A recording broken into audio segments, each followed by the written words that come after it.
Oops, helps if I get on the right screen. Here we go. Passing the ball now to Allyson. There we go. There we go. I am so excited to have people here. One of the things that I'd like to do is have everyone give a shout out to John Arnold. I'd like to know why you're coming back.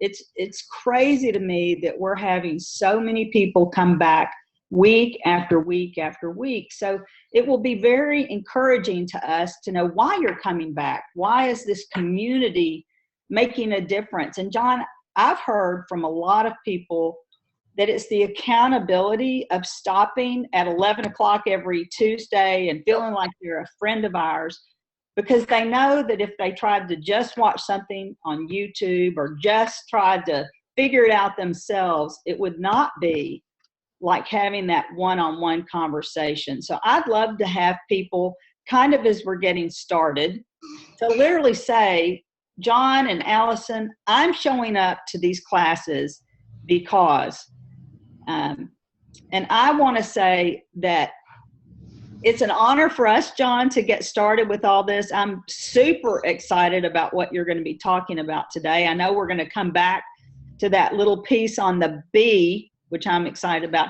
But I feel like Vanna White. Thanks, Vanna. You know, you keep talking about the planner. I want to make sure people know what we're talking about. This is the 7-Minute Life Daily Planner. And John, I'm going to have you talk about why that's important today. But let me just give a quick tour of what this is, because it applies every bit to this. And John, I'm not sure that we've had a chance to go through this. So John, I want you to kind of come back as I finish this. The very first piece of this is understanding your priorities in life. And if you haven't had an opportunity to use the daily planner to decide what's most important to you, is it family, faith? What are those things that you need to know? Because I think that's a rookie mistake, John. If you don't know what your goals are grounded in, what's the point of having goals? If you're not sure what your priorities are, and John, here are mine. I don't know. Can you read these off, John? Because I can't see them. Faith, mercy, and grace clustered together. Love and family. Freedom, peace, learning and growing. Health, friendships, belonging. Creativity, teaching, laughter, joy, financial security. So I've been through this. It's in the daily planner. I think if we don't know what our goals are, we can't move forward. Now, the part that's scary to me is I look at my priorities, John, and I think how many of my goals actually wrap around what's most important to me. And I think if we're going to have goals, they have to pull us forward, and these things do. The second step that I'm sure John's going to be talking about today is if your goals are not in alignment with your own purpose. Again, what do they matter? Just a couple more things, John. This is a tool that we've talked about once in our classes, but I think we have to understand our highest and best. And then, John, this is what you're going to be talking about today, which is setting, and these are the tools. I'm not sure people know that these tools are in the planner. So this is what we're going to be talking about today is personal goals and work goals. You know, we talk about what we do, but I'm not sure we give them the tools of where to get those. I'm going to be coming back in just a few minutes. But if these are the things that you've been wanting to do and you're not sure, John, where to do it, and so I'm about to hand this back to you. So, you know, it's essential that people begin to take part in using the books that we're talking about. You know, don't try to do this on your own. We've created tools to help you. John's right. I suffer with attention deficit disorder. I saw them yesterday. I've just gotten my refills for my medication that I take. But more than this, John, I think people are coming back because of the authenticity of what you share and because they know the reason I'm focusing on this, and let me hear if this resonates with everyone. The reason I'm focusing on this is that my time management, and this is I think why people are coming, John. My time management was so poor that it took my life away from me. I was hurt, guilty. I didn't feel like I was doing the things that goals call me to do. I believe I'm not the only one that felt that overarching gnawing of anxiety. And I share regularly that not only did it start there, but literally I fell into a depression that was so unbelievable that I couldn't understand that I would ever get out of it. If you're in that place, I don't need you to put it in chat, but my guess is, I don't know, 30 to 50% of the people on this call are coming. Maybe they're not depressed, John, but they want goals that'll dig them out. And so I try to be really honest that the 7-minute life is not just about time management, but it's about using tools and community to help you make your goals important. So John, let me introduce you. I wanted to set that platform. John Arnold is one of the most gifted teachers I've ever known. Today, he's going to be talking about one of his most important things. I wanted to tee that up for you, John. So with that, I want you to go on into your goals. Okay. Just so I don't lose track of it, when do you want to say a word about this, just so we don't forget? I can go ahead and do that. I want to make sure that, that everyone can see both of us. Okay. Can everyone see both of us at this point? Because I think right now they see you big, and I'm a little bitty. Okay, perfect. I'm going to go ahead and talk about this. We are going to be hosting our very first live conference. John, we've never done this, but we're seeing that the things that are happening in this webinar are happening primarily because we're a community of people. And so we have decided on May 5th through the 7th to teach a leadership development class. And even if you're not leadership development, but just want to re-engage, we've created what we call a life-changing experience. It's about how to be more, how to be in congruence with your priorities and purpose. It's how to be a human being. So we're going to be doing this, Allyson Lewis and 2 other experts live. We're going to be hosting this. It's a live event. So it's literally live. It is restricted, John, to only 12 people. We're not releasing the pricing or anything today, but if you want to be one of those 12 people sitting in a conference room doing what John and Allyson do every week, reconnecting, then you need to go ahead and start reaching out to info@the7minutelife.com. I think it's really going to be amazing. It is not cheap, John, because we know that we want people to be very sincere and specific about that. But this is our very first live conference. It's going to be May 5th through the 7th in Bentonville, Arkansas. It is the weekend of the Women's Film Festival. So it's going to be really, and it's called Be Extraordinary. It's a leadership development training course. I believe it's going to be a life-changing event. It is limited to 12 people, and you can begin to find out information by contacting us at info@the7minutelife. John, I'm going to leave that up just for a second. Can you speak to why live events are important, and then I'm going to turn it back over to you. Well, I think live events, what I found is that live events can give you a leap forward because it allows you to, one, step away from everything else and immerse, and getting immersed for a period of time in concepts and with other people. That's a big part of it. It's building that community and network too that helps hold you accountable. Those have been the big payoffs for me. But there's something ineffable that is really powerful about being able to step away from the noise for a few days and to completely be immersed in getting grounded in where you're going. Most of us are living too fast to get a plan. And I've had the pleasure of going on some wilderness treks, and I'll just, as a little almost metaphor, case in point, when I hiked with my son in Philmont, one of the things that we did was we carried a map with us, but that map doesn't do any good if you don't stop at critical junctures and make sure you know where you are on the landscape. And to me, going to a live event gives you a pause along the trail to look at your map, or even some of you got to draw a map. You don't even have a map, but to take notice of where you are so that you can rechart your course and stay on track. So that to me is the value of live events.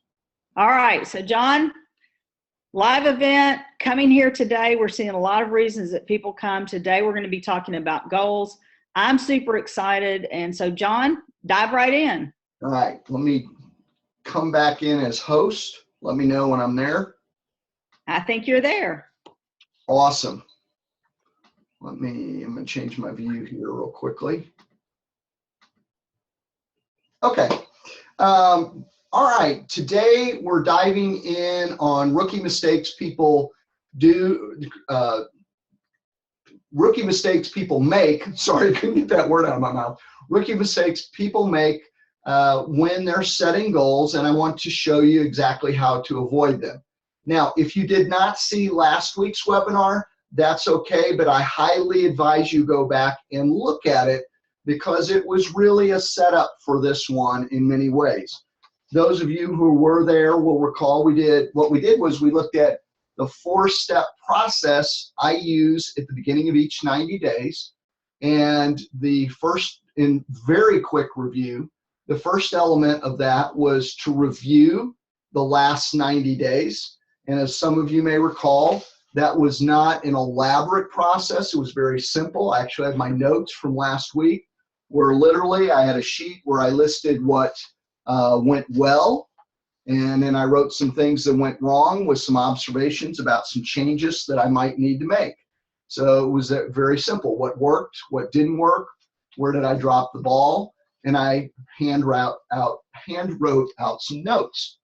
That took about 20 minutes.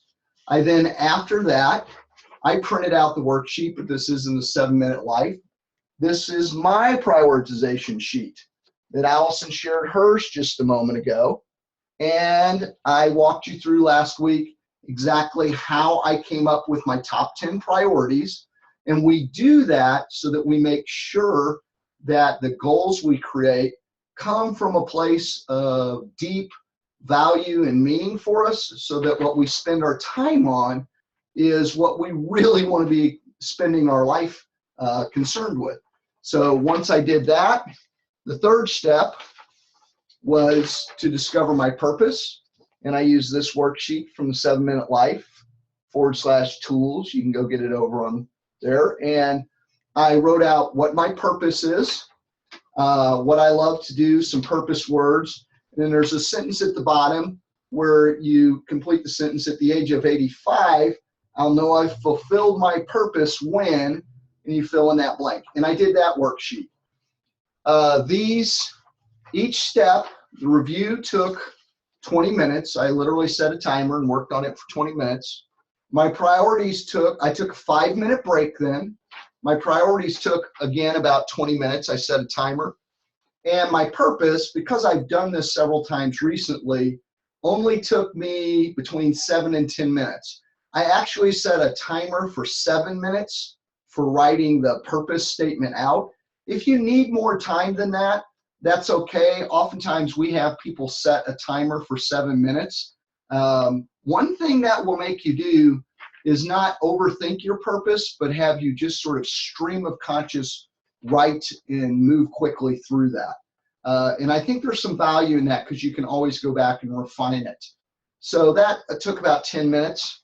And then lastly, and this is what transitions us into today. Golly, I'm getting tongue-tied a lot today. I pulled out a 90-minute goals worksheet, and probably at this point last week, I should have just gotten a piece of scrap paper, and I began to jot down some kind of bullet point ideas for what my goals would be. And for those of you who weren't here, or if you don't remember this, one of them was a health goal, which was one of my highest priorities. And I want to reduce my weight to 195 pounds, and I want to stick it there. I don't want to waffle up and down, go yo-yo weighting, I had a couple other things. I want to help 2,500 people discover their purpose and help them write out their purpose statements. I want to work on creating a new stream of income that's at least $250 a month. There's a 90-day program marketing program that I want to complete, and I want to start yoga certification training. So those were bullet point ideas.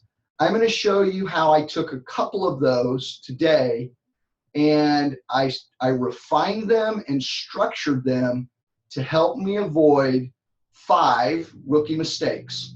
And I want to go over those 5 rookie mistakes very quickly. I'm not going to spend a lot of time on them, because what I'll do is I'll tell you the 5 rookie mistakes. I'll tell you some of the solutions, but then we're going to go back to my goals, and I'll show you how I structured my goal and how I strategized around those mistakes. Now, I'm going to encourage you while we're talking I would love everybody to take a minute and write down a goal. Any goal you want, but write down a goal so that as you learn these things, you can use it as a reference point, and you can go to it and say, okay, how does this mistake apply to this goal? How does this solution apply to this goal? And I don't care what the goal is. It can be health, finance, relationship, family, work, project around the house, whatever you want, but write down a goal right now as we start to look at the 5 rookie mistakes. And here they are. All right, make a little space up here. The first rookie mistake that people make is that they actually fail to create actionable goals. And you might have gotten an email this morning that said that they're vague about their goals. They fail to make actionable goals. I'm just going to write vague goals up here, okay? The failure is to make something that's actionable. Let me share with you a real live example where I saw this play out in an embarrassing way for me as a time management expert and goal setting expert. At the church that I worked at a couple of years ago, while I was on staff there, we did a staff leadership event with just the program staff of the church. There were 4 of us. And we sat down and we did a detailed, what's called a SWOT analysis. SWOT, for those of you who aren't familiar with a SWOT analysis, what we did was we identified the strengths, the weaknesses, the opportunities, and the threats of what were going on in the ministry of our church at that time. So we analyzed the strengths, weaknesses, opportunities, and threats. And out of that, we were going to set goals. All right? That was not the embarrassing part. That was awesome. We set 10 goals, which frankly were way too many. And immediately committed probably every single rookie mistake that I'm going to lay out here for you. And the first one we did was our goals were incredibly too vague. We failed to create actionable goals. I found and I printed out what they were this morning, and I'll read just a couple of them. One was broaden our mode of music worship style. Broaden our mode of music worship style. We wanted to take and we wanted to enrich the types of music we were using in worship on Sunday morning. Another was strengthen our family-focused ministries. We had good children's ministry, good youth ministry. We have some great classes. But in terms of events or activities that ministered to the family as a whole, seemed to be a gap in our programming. So strengthen our family-focused ministries. One more. Develop biblically and theologically mature adults. Develop biblically and theologically mature adults. We saw a lot of gross biblical illiteracy and some huge holes in some basic understanding of theology. So those were just a few of them, but they all read kind of like this. And about a year later, roughly, I would say, I was no longer on staff, but I came back to help the existing staff there kind of take a pause and consider where they were and revisit the work that they had done nearly a year earlier. I was heartsick to see that first off, nobody could recall the goals we had. We had to dig around for them to find them. And none of them, they were completely vague. There was nothing about them that was actionable. And the way you get around having vague goals, the first and foremost strategy to getting around those is to create what we call SMART goals. And I won't go heavily into this. It's covered very deeply in another webinar that we have on goal setting. I can link to that on the replay page, but I'm going to hit on each of these. Our goals lack being specific, measurable, achievable, and I know some of you have probably seen this with different letters, relevant, and time-bound. Just a word, a very quick word about each of these. For example, broaden our mode of musical worship style. That's completely vague. There's no specificity. There's no measurability to it. How would we even know if we did that? What would be enough? There's no way to really be able to say we accomplished that. You know, if I come in and pull a harmonica out on Sunday morning and play for 5 minutes, I broadened our music worship modes. Is that really what we meant by that? No. You know, something that would be more specific or measurable might be, for example, start well, I'm not going to write it out here because that'll be too slow, but I'll just say, for example, start a handbell choir that performs quarterly. Okay? That's very specific. That's something we can sink our teeth in and go after. You know, start a handbell choir that performs at least quarterly. Another one might be something like on a monthly basis, include choral ensembles of 3 to 6 people or something like that. All right, something very, very specific and measurable like that. So we can get done and we go, okay, I know that fits, that works. Make sure it's achievable. You know, starting a handbell choir that plays every week, if you've never had one before, is probably not achievable. You're going to need weeks to practice together to prepare pieces, and they're probably going to need a lot longer running time. So once a quarter or once a month, something like that, is a more realistic goal.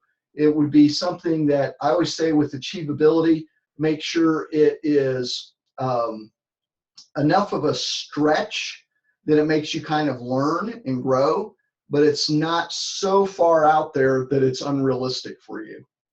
Relevance, lastly, has to do with why something's important. Why does it matter to you that you achieve that goal? What's in it for you? What's at stake for you in that?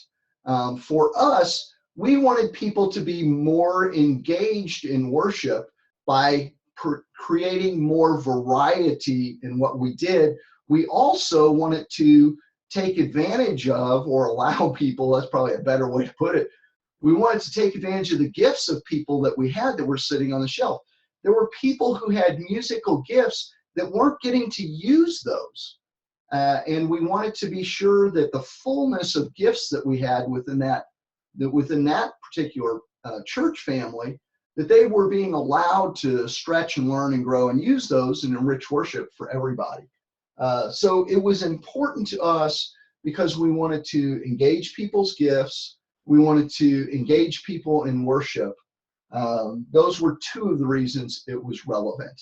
Now, the particular goal you pick might have some relevance for it. For example, maybe you decide to create a children's choir and you've never had a children's choir.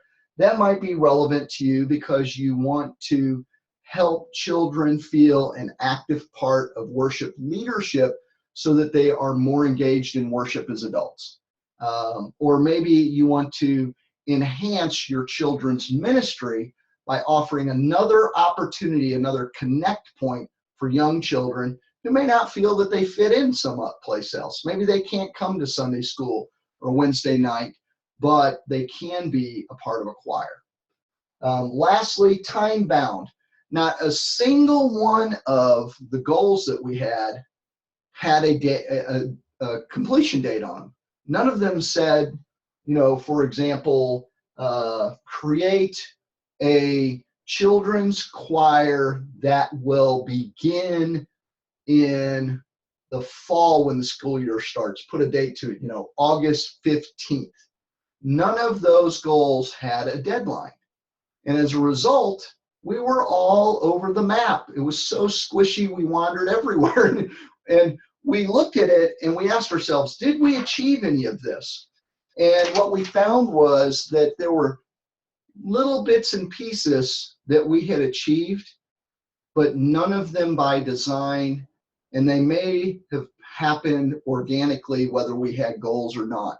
But we had no significant tangible strides forward because bottom line was we had incredibly vague goals. And when your goals are vague, it's very, very hard to take action on them. And it results in procrastination, and it's difficult to celebrate and know when you've done well with them. So the very first thing you need to do if your goals are vague is to adopt something like a SMART goal structure to make them as specific and actionable as you possibly can. The next thing that people do, and this really leads into it, is most people fail to have written goals. No written goals. They fail to write out their goals. And I will give you three quick reasons why, three quick benefits of having a written goal. The first benefit is that it does produce clarity. The process of writing your goal will help you get more clear on your goal. So you definitely want to have a written goal. The second thing is that written goals give you a tangible reminder that can trigger you to action. I write out my goals, and oftentimes I will make a Post-it note around that goal or write that goal out on a Post-it note and stick it on my computer screen. I put it on my bathroom mirror. You can put it on the dash of your car. There's 100 places you can put that written goal in front of you as a tangible reminder to trigger you to action. And lastly, there's been a lot of research around this. People with written goals outperform people who do not have written goals. Now, there was a famous Harvard study that maybe a lot of you have read, and I heard Brian Tracy share it as an example in one of his books. And it talked about a long study over, I can't remember, several decades, and how these people earned 3 times as much income. If you've heard that story, I've got some sad news for you. That's been debunked, and that was a myth, and that story didn't happen. However, since that time, there have been several other studies that are very legitimate. And there was a woman who studied students on college campus, and she found that students who created written goals, they were 42% more likely to achieve their goal than someone without a written goal. 42% higher. That's a lot of gain in your chances of success. I mean, I'd much rather find that instead of here, I'm here in the possibility of success just because I took the time to write my goal out. So no written goals, vague goals. Those are 2 of the biggest rookie mistakes, and they're completely avoidable by creating SMART goals and writing them down. Okay, number 3, And we'll look at some live examples here when I get down to number 5. The third rookie mistake that people do is, how many of you never get started? You fail to start.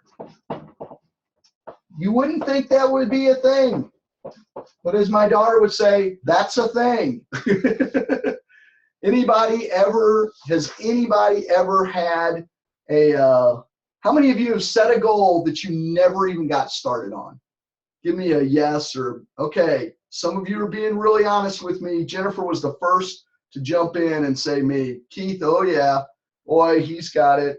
Lots of folks are chiming in here very quickly. Oh, and I love several people. You want to be sure and look at the chat. Vilka wrote Smarty with a Y, meaning you. Keith used smarter as evaluation and R for renew. Michael Hyatt uses smarter as well, but he has, I want to say his R is realistic, and I can't remember what his E is. All right, a lot of people are being honest here and letting me know that, yeah, they have started goals, or they have set goals that they never even bothered to start. And here's why that happens. And here's the simple solution around it. There are 2 things you need to do. The first is you need to decide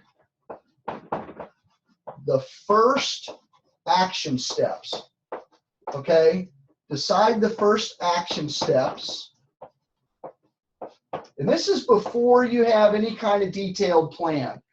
A lot of times what happens is people spend weeks planning and never get started, and planning actually becomes a substitutionary activity for actually doing the work. I've been very guilty of that, and I procrastinate by trying to come up with a perfect plan. You are going to want a detailed plan. There's no doubt about that. But you don't have to have a detailed plan to decide your first steps. The first steps are oftentimes very obvious. So you want to write down at least 3 to 5 first steps. As soon as you have your written goal, write down 3 to 5 first steps.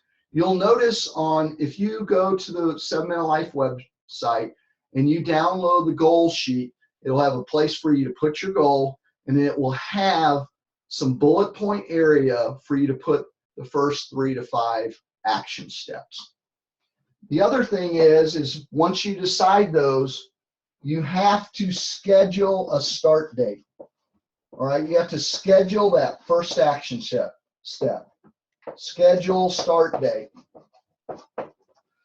Many people put a completion date, but oftentimes people fail to say, okay, I'm actually going to start doing the work on this day. So you need to put somewhere, whatever that first step is, you need to put, on November 1st, I will, boom, boom, boom, 1 o'clock. You might even have to make an appointment with yourself. But you schedule a start date and you decide the first action steps. It's really that simple, but a lot of times we set the goal and we never commit to when we're going to begin to the work, and we procrastinate getting started by taking hours and hours and hours of planning, which you do want to take time to plan, but don't wait to have the perfect plan before you get started. Anybody else ever do that? Jennifer said, reminds me of the movie Failure to Launch. Yeah, I could almost name a webinar that. So there's a lot about goals. The Failure to Launch webinar on goal setting. I'll have to rewatch that movie now. It's a funny movie. Any questions so far? I'm moving over these quickly, but don't worry. We'll grind down on him really tightly as we look at my goals and I show you how I applied the strategies I'm sharing with you. We'll get in there. All right, I'm not seeing any questions, but I'll glance back in a minute. I'll give you a second. Make sure you do have a goal written down. Okay, this is something that I've very recently learned, and many people fail to plan for problems. Here's what I mean by that. Let me tell you a quick story. There was a gold medalist who, long after he had gotten his gold medal, he wanted to go back and interview other gold medalists.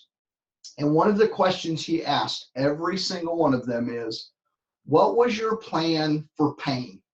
And he asked that question because he knew that as a gold medalist, there was no way you operated at that level without encountering pain and or most likely an injury.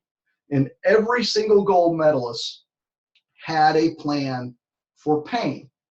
And what I have learned to do with each one of my goals, and I'll show you in a weight loss goal in a moment, how I plan for the problems, okay? I'm learning out of my experience that usually from the get-go, we have some fears or concerns about how a goal may fall apart. But few of us actually take time to come up with a plan for what we'll do when we run into that problem. Almost every plan has a weak point. We oftentimes know those weak points. So we need to do one of two things. We need either plan how we can proactively do something to prevent it. Is there some way we can set ourselves up for success, knowing that there's a weak point in the plan? And if not, or in addition to that, can we come up with a strategy for what we will do if the plan breaks at that point? So if something falls apart, do we have a plan B? And you'll see, I'll show you this on two different goals I have. I'll show you what I'm talking about very concretely. But does that make sense? Most of us know there's a weak point in our goal, but few of us take time to acknowledge it and come up with a plan for how we're going to keep that from completely unraveling.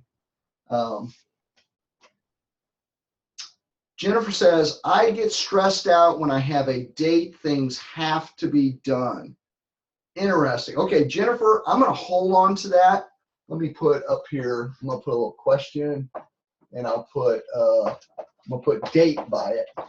And if I can't remember what that was, Jennifer, when we get to Q&A, let me come back to it. Is that cool? Does that sound good? Because I imagine, do other people have that problem? They really get stressed out when you start putting dates on things? Okay, Jennifer says that's the deal. Okay, number 5. Number 5 is we have, okay, people fail to sustain momentum until they're completed. Fail to sustain momentum until completed. And the rookie mistake here, that's almost more a symptom than a mistake. But what happens is that oftentimes we lack one, there's a couple things that happen, reasons this happens, that our momentum falls apart. The rookie mistake is that people work in fits and starts. You know, it's kind of feast and famine on their goal. They come in and out on it, and they can't sustain consistent momentum. I didn't squeeze that word in there, but it's critical. Sustain consistent momentum. The problem typically is rooted in several things. One, a lack of a detailed plan. You really you haven't charted out your course so that you know when you finish one thing what the next thing is. You do need a detailed plan. Again, just don't make that detailed plan keep you from getting started. So one of the things you need in place is a detailed plan. What I have found is this happens for me when I lack any review process. When I adopted a weekly review where every Monday I started going through my goals, that put an end to me not being able to sustain momentum until things were completed. Because every Monday I had to look at my goal and say, where am I? Where am I? Where am I? If I had 2 or 3 weeks that went by without moving on something, it really would make me grossly uncomfortable. And I would then get moving. Another thing that people fail to do is to create not just a plan of what steps need to be done, but to create a work plan. What do I mean by that? Okay, what I mean by a work plan, different from, say, the action steps you need to do. The work plan is, okay, I know, for example, let's say, well, for example, I'm going to have a weight loss goal I'm going to share with you in a moment. I know the changes that I want to make in my life. I have to figure out what the routines and the habits will be that I will do on a daily basis or a weekly basis in order to pull those off. So you have to not only know what the action step is, but when and how are you going to be able to take action on it. When I wanted to write a book, here's an example. When I wanted to write a book, I knew how many chapters I wanted to write and what they needed to be on, but I also needed a work plan, a consistent work plan, where for me it was every day I wrote a certain number of words as a routine. And most people don't create a work routine around their goal, whether it's weekly or monthly or daily, depends on your goal, what it might be. Most people don't actually create a work routine where they're going to take some action, X amount of hours per day or X amount of hours per week, or they're going to take X amount of per actions per day or X amount of actions per week. Does that make sense? You have to look at it and say, when and how am I going to pull off the work? If you don't do that, if you don't plan not only what needs to be done, but how you're going to get it done and put a consistent block of time or actions in front of you, then what will happen is your goal will constantly get choked out and pushed to the side.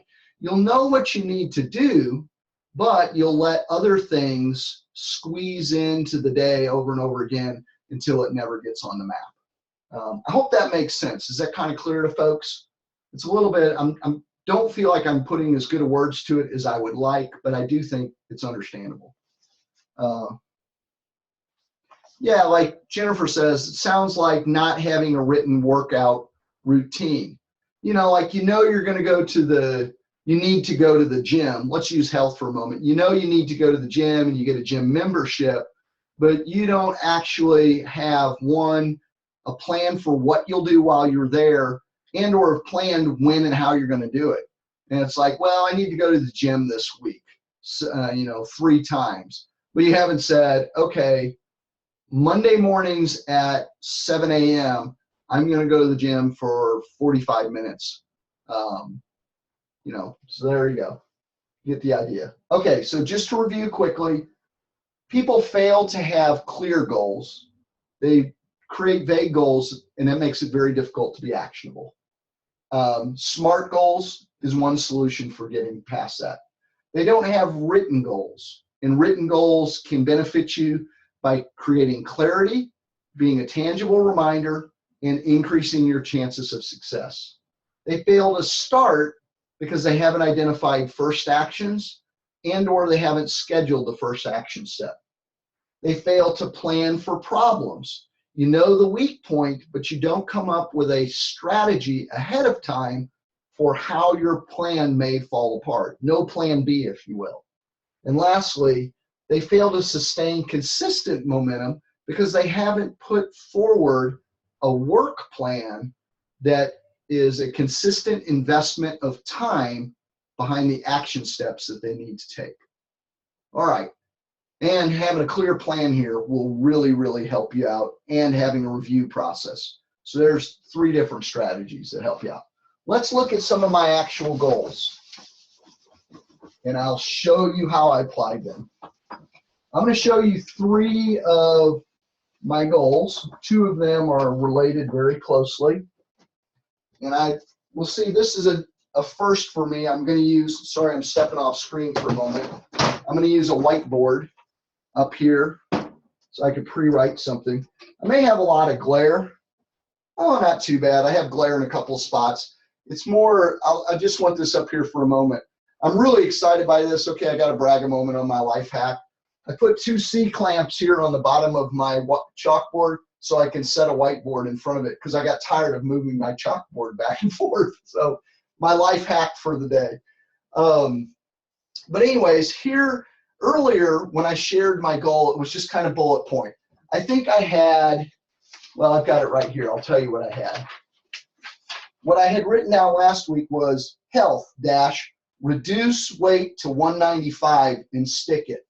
Okay, my actual goal that I've written out, let me tilt this forward a little bit to get rid of the glare, is create a healthy, handsome body by reducing my weight to at least 195 pounds. Create a healthy, handsome body by reducing my weight to at least 195 pounds. There's a few things that I've done in this. Here's the specific and measurable, right? 195 pounds. And I put at least, and you're going to notice that in some other places. A friend of mine was talking to me about setting goals. And he says, when you have a number like that, he said, you don't want to bind yourself in a place mentally from a better result. For example, let's say you set a financial goal of, I want to make an additional $1,000 next month. What he told me was, he says, whenever you do that, make sure you leave the door open mentally for something far greater than that. So he would say, like, I want to make at least $1,000, or I'm going to make $1,000 or much more by such and such day. It's because we have a habit, a tendency to, when we put those numbers there, to actually create a limit, an invisible limit on our thinking.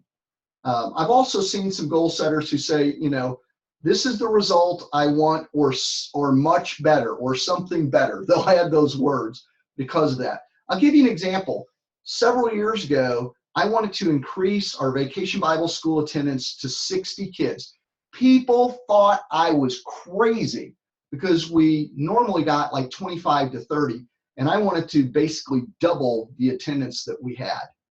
And by golly, if I didn't generate a campaign that got exactly to the number 60 kids. And I later thought, what if I had said 60 or more? What if I had said 70? Would I have made it 70? What if I had said 80? Would I have made it to 80? We have a tendency when there is a finish line to slow ourselves to that. So when I create something like this, would I like to lose down to below 195? Sure. I think this is a realistic, achievable goal for this quarter. But this is something I'm playing with now in my goals, where I want to make the possibility for more, I want to build it into the goal.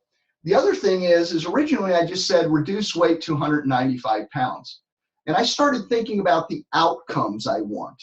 And those of you who've listened in on other webinars, I always think in terms of 2 outcomes, soft outcomes and hard outcomes. Hard outcomes are quantifiable things like being 195 pounds. A soft outcome is something that's not as measurable, but just as important. Like when I get down to 195 pounds, I'm going to feel healthier. I'm going to feel more confident. I'm going to feel better about myself. I can't put numbers to those things, but those are important to me.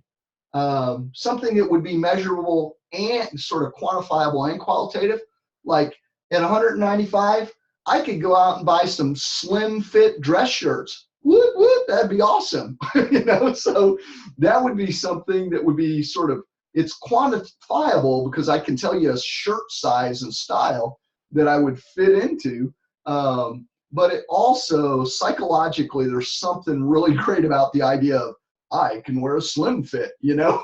So anyways, I decided that what I wanted to do is I wrote this goal. I didn't want it to just be about the weight loss, because yes, I want to lose weight, but ultimately what I'm really after is I want to look and feel better, right? So I rewrote this goal actually this morning and started it with create a healthy, handsome body, because that's the payoff in me getting down to 95, and I wanted to build it right into my goal.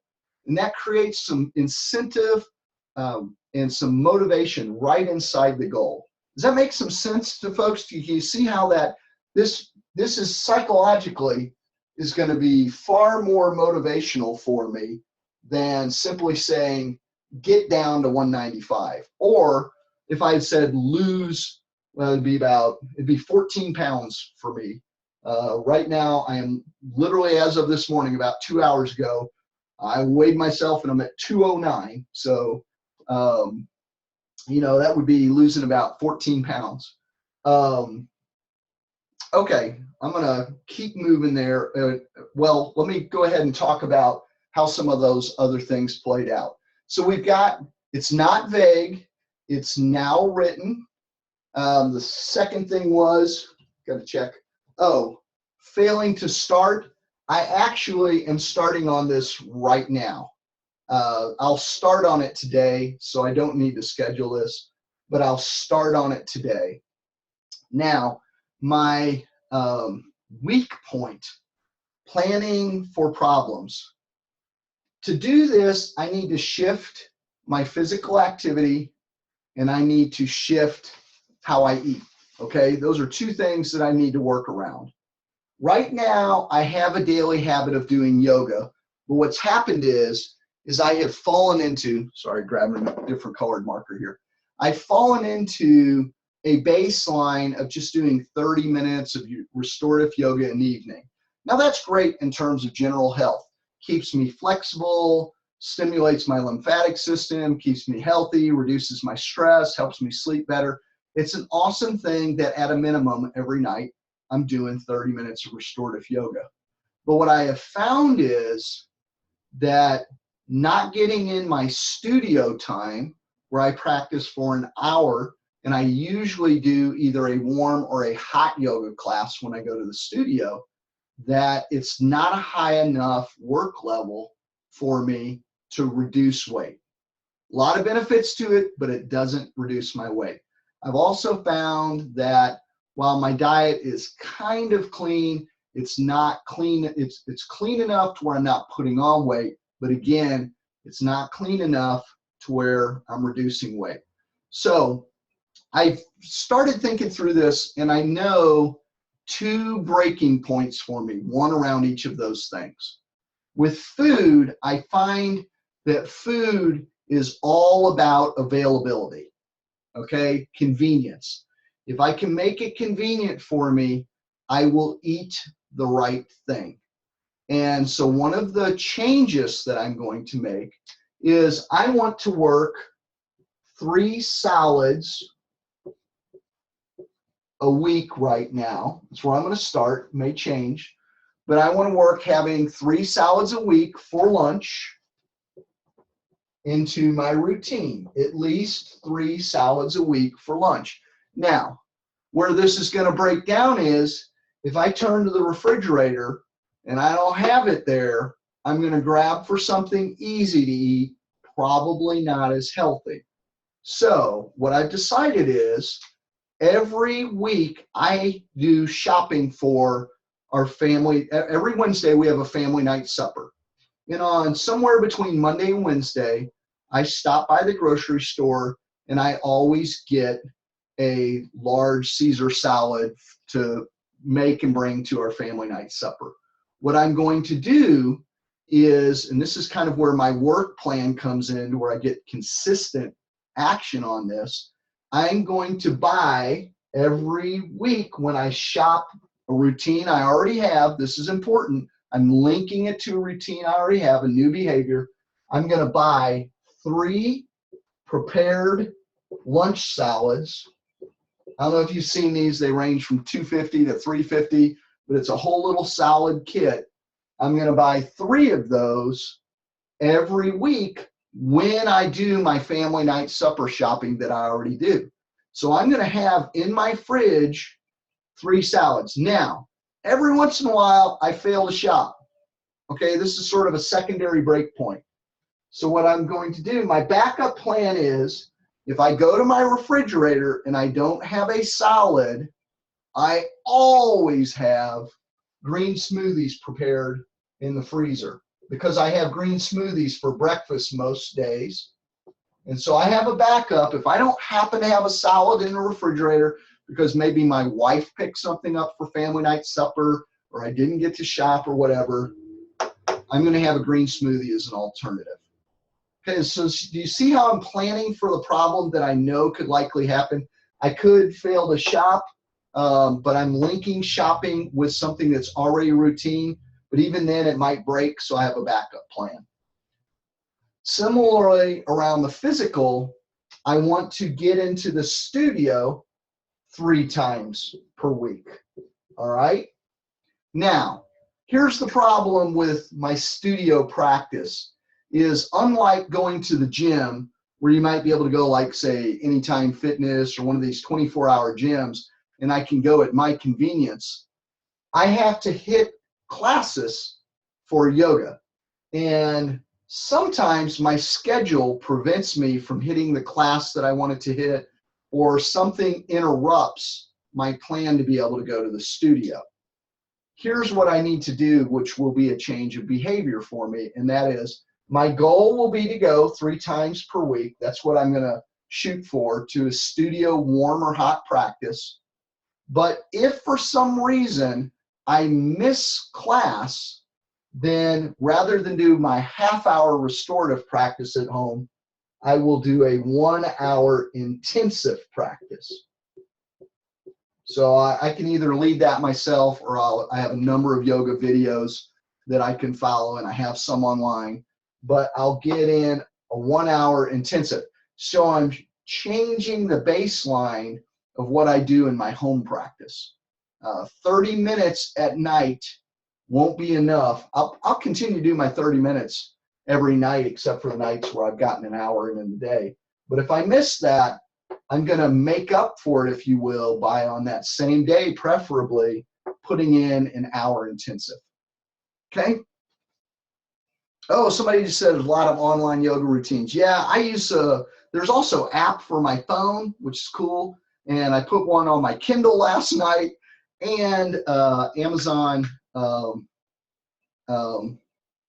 and I got a, shoot, what was I going to say? Oh, Amazon Prime. There's a bunch of freebies in Amazon Prime. Solomon Franklin asks how to accurately identify problems you may encounter. Okay, Solomon, that's a good question. And actually, I can kind of address that looking at this. I won't give you as detailed of a rundown. Let me wrap this one up, and then I'll tackle that question. Where was I? Okay, we did failing plan for problem, sustain. You see how I'm building in consistent momentum until I complete it. Seems like there was one thing else. Oh, one thing that I'm doing in this is time bound. My deadline for this is the end of June, at the end of the second quarter. But one of the things you're going to notice on my next goal, and I didn't put this in here, but I'll go ahead and put it down here, by May 15th. I had it on my piece of paper, and I think I just failed to put it down. Let me look at this second goal, and that will get into how to accurately identify problems you may encounter. Okay, my second goal, and this may be more like a work goal somebody might have, is I want to help 2,500 people write a life purpose statement by creating and running a free 5-day purpose challenge by May 15th. Okay, so I'm going to set something up where every day for 5 days I give people a simple action. They opt in to be a part of that process, and there'll be encouragement and support and a Facebook group for people to participate in. And on the 4th day, everyone should have everything they need to write out a really rock solid, light their fire, life purpose statement. And then on the 5th day, I'll lay out a roadmap for what you can do once you have that life purpose statement. So I kind of have pictured in mind what that's going to look like. Again, it's very specific and measurable. I know how many people, and actually I want to add in here, I'm going to put help at least, I'm going to add that in again. I'm not going to cap it, 2,500 people, and how I'm going to help them. there's a lot of detail, how many days it's going to, you can see how specific and detailed it is. It is achievable. I'm going to mention achievable. I'm going to go to SMART goal here for a moment. It's achievable. I picked this day, May 15th. This is actually a goal that I have slopped around on and I have rolled the date over on several times. That's a long story. I won't go into it. But somebody asked last week, do you ever have goals that roll over from one quarter to the next? Yes, I do. Sometimes because a goal takes more than a quarter. Sometimes because I fail to complete a goal in the time frame that I think, for whatever reason. There's a lot of times, a lot of reasons why those may break. This is one of those for me, where I have postponed this several times for a variety of reasons. But what I've realized is I could probably pull this off quicker than May 15th, but I've learned from experience, and this is part of the answer your question, Solomon. Some of how to accurately identify is look at when you've tried a goal before in the past and where did it break down on you. Sometimes you just have to speculate.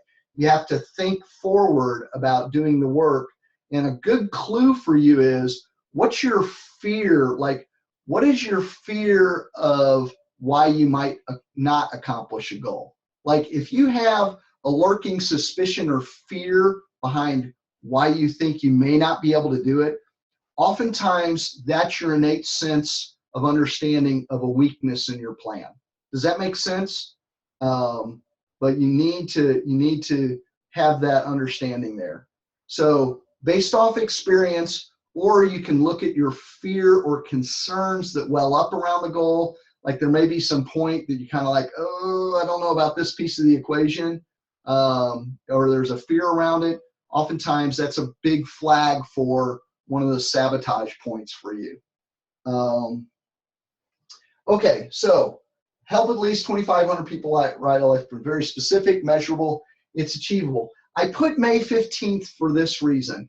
I can probably pull it off quicker than then, but what I have found is, out of my experience, that if I try to do it quicker than then I will probably wind up having to create a lot of it on the fly, meaning like when it comes, I'll be writing the emails every day as they're needed.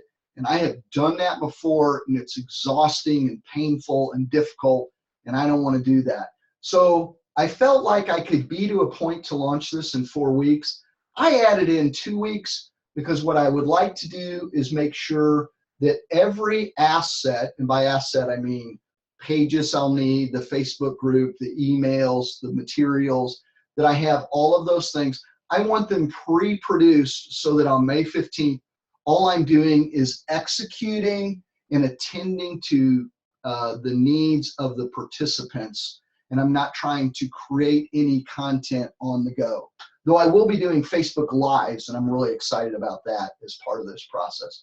And I can chart those out, but they're live. I can't pre-record them. So that's something. The other thing I did here is, you'll notice May 15th, this is a second quarter goal. When's the second quarter goal end, or second quarter end? It ends at the end of June. I am staggering the dates when I am completing goals, and that is by design. This was not a rookie mistake that I put down for today's webinar, but note it. When planning a quarter or annually, whenever you're planning a block of goals, make sure you stagger your deadlines so that they're not all due on the same day. That would be like going to school and having every single assignment due the last day of classes, right? You don't want to do that, okay? I learned that the hard way from my annual goals. Stagger the completion of your goals. Let me jump down here. Okay, so to be completely transparent, I have great goals, but my life seems to be full with health issues, other jobs, etc. That I will take a vacation day from work, but then will end up sleeping the day away because I'm exhausted. I end up no closer to getting work done on my goals. Help. Jennifer, that's all. that's really, we probably need, how many people would like a webinar on burnout? Because really what you're describing there is burnout. You're so overspent that when you have time to do what you want to do, you don't want to do anything. Am I catching that? Because I've said those words. I said them to my wife once. Okay, that I'll make that happen. We'll do a whole webinar on burnout. But you have to start, Jennifer, with your health. And I would refer you to go back to, probably in October, when I did a webinar on priorities in depression. I would encourage you to go back and watch that very first webinar I did that started this string of webinars. Yeah, a ton of people. No, you are not alone, Jennifer. That is incredibly common. In fact, I could tell you story after story. So do not beat yourself up. Incredibly common. You're not a failure, you're a norm. So, but it's a norm that's an unhealthy norm, and we need to get people out of that. Okay, let's see if I've missed anything else in this I wanted to cover in terms of, I'll double check. Oh, okay, I'll talk about a couple break points in this. And how, let's see. Oh, it's actually 12:10. Any questions that somebody's going to need to ask before I go any further? Because I know some of you need to jump off, or some may have needed to jump off at noon. Sorry, I feel like I'm running a little late. I mean, we got 20 minutes still for questions and whatnot, but usually I try to wrap up the content. And truly, you got everything you need before I got into these examples. All right, I'm just looking and see if there's any there. I'll go ahead and I'm going to unpack some of those strategies around a couple of these others. On this Help 2,500 People, I know what my first action steps are. Oh, I didn't list my first action steps up here. Okay, this is kind of a routine, but my first action step, and I have it figured out, is today I'm going to go buy 3 salads. I'm going to go do it this afternoon. I'm going to go buy 3 salads, and I'm going to schedule my first class. I'm going to put on the calendar when I'm going to my first class, which incidentally is going to be today at 4:30. But so go buy salad and schedule my first day. So that gets me over that hump of not getting started. Okay, going back to this 2,500 people thing a moment ago. My first action steps that I need to do, I need to map out a timeline, and I need to outline emails, write stuff. I actually took the other day, and let me grab this, I gotta move some things out of the way. I actually took, and I started to just brainstorm, and sometimes I do this as I move toward creating, both identifying my first action steps and creating a detailed action plan. I started brainstorming what I needed to do. And I did this a few days ago, but you'll see here I listed the outcomes, the hard outcomes. I listed the soft outcomes for doing this challenge. I listed my metrics, which is how I will measure my success or measure my progress. I put down some immediate possible tasks. This was on the challenge, and then I'm going to follow the challenge up with that goal that was at the bottom. I want to help at least 6 people, or 60 people, at least 60 people, go through a class where I help them take their purpose and translate it into a reality in their life. And so I started to list first steps on that, which is another goal. But this is where I'm starting to create a detailed action plan, which is part of that last solution of how do you create and sustain momentum. I don't want to come at it in fits and starts. I want to create a consistent effort on it. So I'm both outlining what I need to do. Next thing I'll need to do is decide how many hours or how many action steps I'll do each day, or how many days a week I'll work on this. I just want to give you a glance of some of the brainstorming work that I do when I'm putting together something like this. So, okay, let me see if there's any odds and ends that I missed.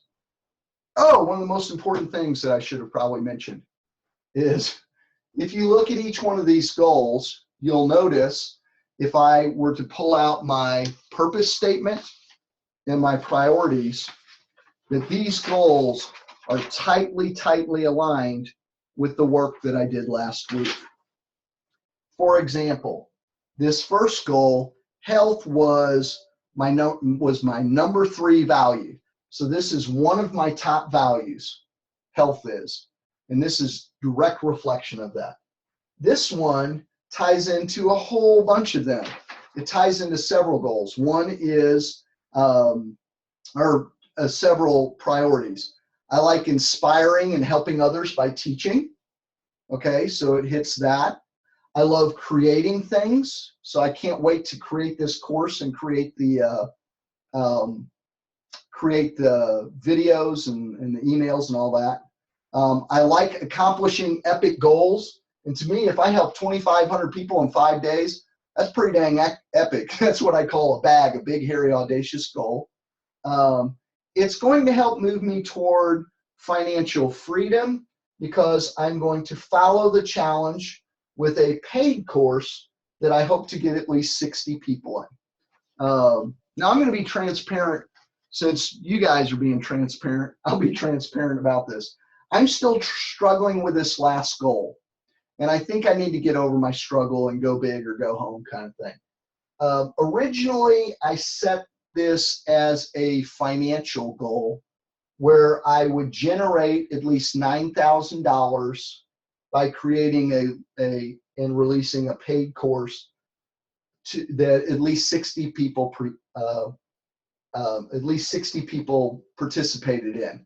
I'm struggling with that for a couple reasons. And one is I have no track record on this particular course or this kind of course. So it's very difficult for me to project how people are going to respond to my promotion of it. So I feel that that's a little, my goal is kind of a little willy-nilly, setting a financial goal, because I don't have much to base it off of, okay? But at the same time, having that financial goal could be a real powerful motivator for me right now. I put 60 registrants, and right now at the moment, okay, I'm hedging my bets, and maybe I'm just being a coward, and I might need to get over it. I don't know. We'll see. This may change, but here's where this could break down. Because I have no idea how people will respond to this offer, because I've never made this class available, it's difficult for me to predict. So it's difficult for me to know how many people would be willing to pay for the class. Now, if I get through this thing and I find there are only 20 people who want to pay for that course, what I will do is I will go out and I will find another 40 people, if I have to, who are leaders I know, friends I know, family I know, and I'll beg them to get in there to help me beta test the class so I can fix and find and repair it and make it better for the next go around when I have strong data on what works and what flies and what doesn't fly. So I've kind of left it right now as I want to make it available. I want to make sure that there are 60 people in it, you know, one way or another. I don't know. You know, this is, I'm sharing this because I want you to realize is I work on these goals, you know, I kind of play around and they evolve over time. One thing that I haven't mentioned is now that I have these, every Monday I'm going to sit down and I'm going to review, what have I done? What's my next action step? When am I going to take it? How far have I come? What's working? What's not working? But every Monday I'll review them. So, V said one starter class offered the first class at half price in return for feedback. Yeah, see, that's a great. Let us be your test survey. What is the class topic? Cool. Yeah, I may need to get some feedback from you guys. Okay, date question. Yay. Explain the content for a purpose-fueled life. Basically, here's what would happen. And you're getting, in some ways, almost a sneak peek. You know what? Let me come back to that. I'm going to hang something up here so I don't forget. putting a sticky note on my camera. That way I'll remember to answer your question. But I don't want to forget, Jennifer, you had the question about, date. Oh, and it was, you get nervous when you put dates to things. Wasn't that what it was? I think it was. If I'm wrong, correct me, but I'm pretty sure that's what it was. Okay. You can create, or the bottom line of a date tends to be creating urgency. I'd be curious what your nervousness is. I suspect it's fear of failing by that time, or you've set a lot of dates and you have overshot them, that you struggle with being consistent. And now some people just find being time bound is extremely, what's the word? It's just anxiety inducing for them. The main thing I can tell you is you're going to have to be gracious with yourself in that. And I think what I would do if I were you, if dates make you anxious, you might want to lean toward a lot of times being your focus on establishing habits or routines that are going to lead to your result. So here's an example of what I mean by that. Let's say, like, for example, let's say you want to clean the garage out, okay? And you know you need to get the garage clean, but if you tell yourself, I'm going to get the garage clean by May 1st, I want it clean by Mother's Day, let's say, suddenly that puts a ton of pressure on you. And it's an artificial date. It's there just to give yourself a deadline, okay? What you could do instead is, rather than putting that deadline on there, is make your goal establishing a routine. So for example, instead of I'm going to have the garage clean by May 1st, your goal becomes every Saturday, I'm going to take 30 minutes and purge things from my garage for the next 6 weeks. It's not a deadline, but it's a commitment to work around that project, and you're putting an end point to it, because I don't want you to just go into something open-ended. Even a routine you plan on sustaining for life, I think people struggle when they go into it open-ended.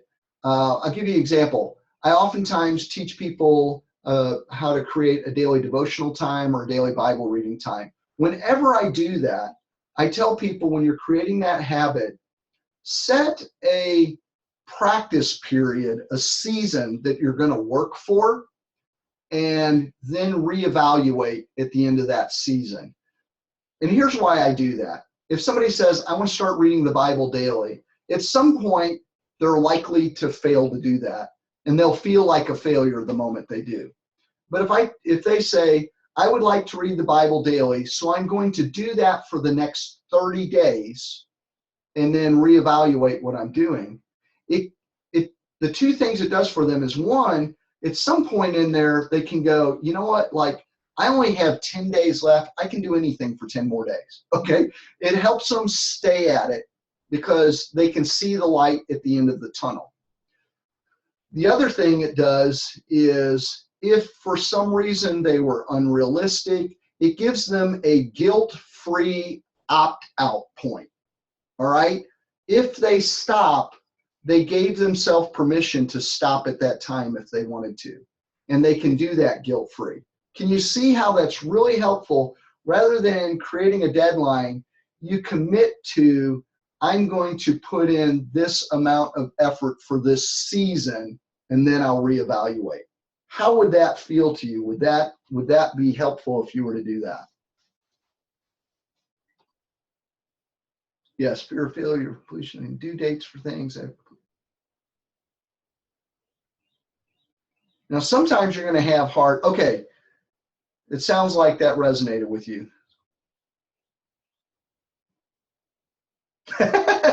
Star, I love it, said I was supposed to have garage cleared by February 10th. Now I'm going to ask you, Star, what do you think, as you look at these rookie mistakes, I'm going to ask you, what do you think, why do you think it fell apart and it didn't happen? First off, did you ever start? That would be one question to ask. If we look back, let me grab the rookie mistakes. I'll put them up here where we can just see them. Where did I put that board? I got boards everywhere, people. Here we go. And then we only have about 6 minutes left. And I think somebody asked about purpose-fueled life.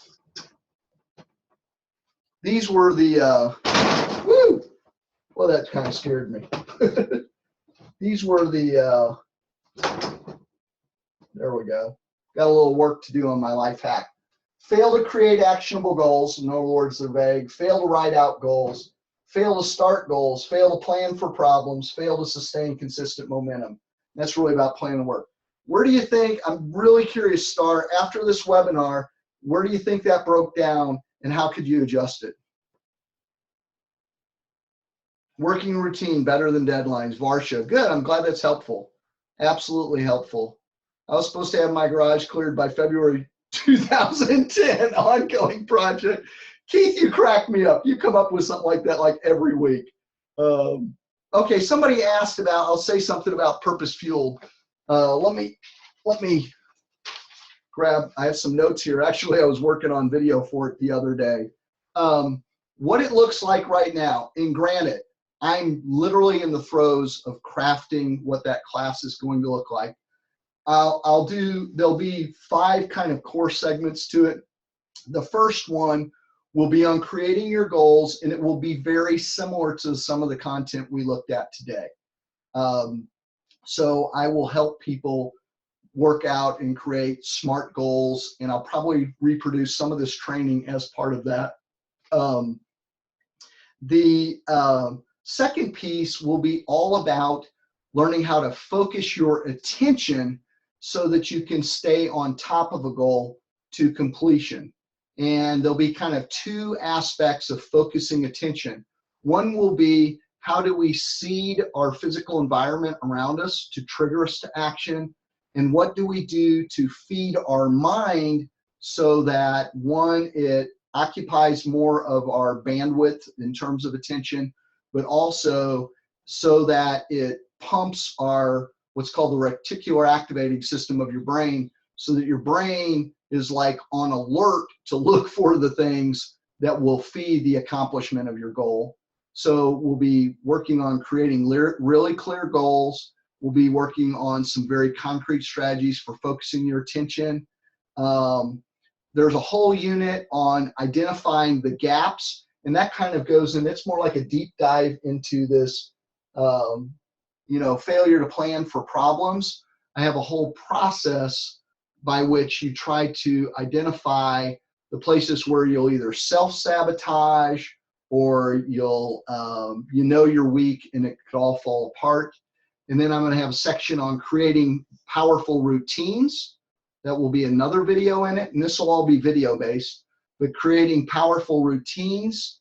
I have daily journaling practices that help me stay focused on my purpose and help me achieve goals that are come out of my purpose.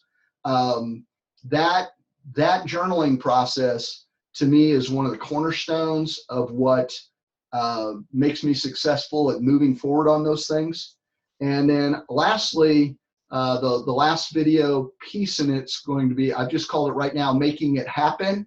But it's kind of, we'll get at, I think someone was on our call last week and they wanted a 50,000 foot view. In a way, Make It Happen is like, it's a 50,000 foot view of, okay, now that you know all these pieces, you know your goals, you know how to sustain attention, you know where it could all fall apart, you know how to create powerful routines. Okay, how do we weave that into Monday? What's going to happen Monday? How do we make it happen? So those will be the core components. I'm also going to have some odds and ends of bonuses that will help people with things like procrastination and that sort of thing. And I will be teaching this one, and I don't think it should exclude anybody from it, but I'll be up front. I'm taking my pastor hat and I'm putting it on my head as I create this class. When I do the 5-day purpose challenge, I'm going to be kind of doing that. I'm going to inform it with some biblical things and some spiritual things, that process, and not separate my pastor hat from my time manager hat. I'm going to finally blend those things together, and this will be something that I'll be doing as a new. That's a whole new adventure for me. So, anyways, that's kind of. I mean, this could change. Like all of this is subject to change because I'm literally in the throes of shooting videos right now and writing the resources. So, all right, I think it's 12:30. I'm just going to make sure I didn't miss anything in particular. Let me see. I don't think I missed any questions here. Yeah, Luann, you asked me for a link. Luann, would you? I'm not going to put that here because it's going to take me a moment to rig. If anybody else wants that, I'm putting my email address in there. Please email me and ask me for that. I'm afraid I'm not going to remember who it was. I am saving the chat. This chat is awkward to scan through and find those kind of things. Samantha, thank you. I appreciate it. Next week, here's what we're going to do, and I'm not sure who all this will apply to, but I think there'll be strategies you can use in other spheres. I'm going to do a webinar on how to make meetings productive, particularly even if you're not in charge. I suspect many of you have to sit in on meetings with people, and it drives me nuts to be in a go nowhere meeting.